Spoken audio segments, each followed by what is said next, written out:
कितनी विचित्र बात है कि विश्व इतिहास के क्रूरतम वामपंथी नायकों की तस्वीरें घर में टांग कर आप श्रेष्ठ कवि साहित्यकार का दर्जा पा सकते हैं, लेकिन मोदी का प्रशंसक होकर नहीं पा सकते, बल्कि आपकी भ्रूण हत्या हो जाएगी।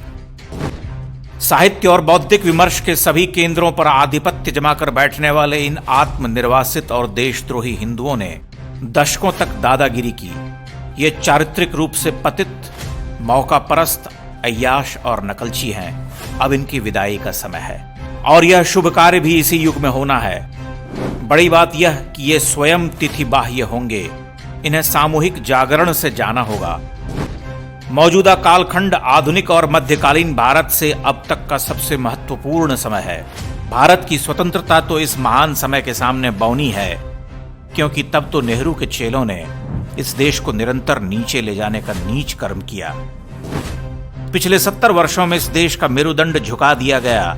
उस सत्ता हस्तांतरण ने देश को हताश किया। इतना पतनशील, मोहांध, भ्रष्ट और टूटा हुआ भारत तो कभी रहा ही नहीं।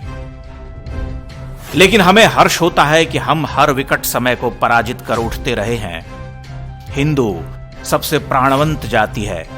उसका एक बड़ा वर्ग भटक सकता है, मोह से गिर सकता है, मगर अफ्रीकियों की तरह अपनी स्मृति से उखड़ नहीं सकता। उसे लड़ना और उठना आता है। वह निरंतर व्याकुल प्रश्न धर्मा संस्कृति है। उसमें नायकों का जन्म अपरिहार्य है। इतिहास के दुर्धर्षतम युग में भी वह उठ खड़ा हुआ है। आज एक बार फिर से उठ रहा है। आज जो लोग हम जैसे लोगों पर हंसते हैं, उन्हें आने वाले वर्षों में मुंह छिपाने को जगह नहीं मिलेगी। यह विरोध, पुरस्कार वापसी, जेएनयू ब्रांड का हंगामा सब कुछ अंतिम हथियार हैं। वे प्राणपण से लगे हैं, किसी तरह से इस सत्ता को उखाड़ फेंकना चाहते हैं। परंतु अब जिस धूमकेतु से उनकी भिड़ंत है वह असाधारण है। उसे ध्यान से देखने की कोशिश करो। उसके उदय में जो संकेत है उसे तुम झुठला नहीं सकते। वही भारत का भ्रम हरने वाला है। जागो जागो आया प्रभात, बीती वह बीती अंधरात, झरता भर ज्योतिर्मय प्रपात पूर्वांचल।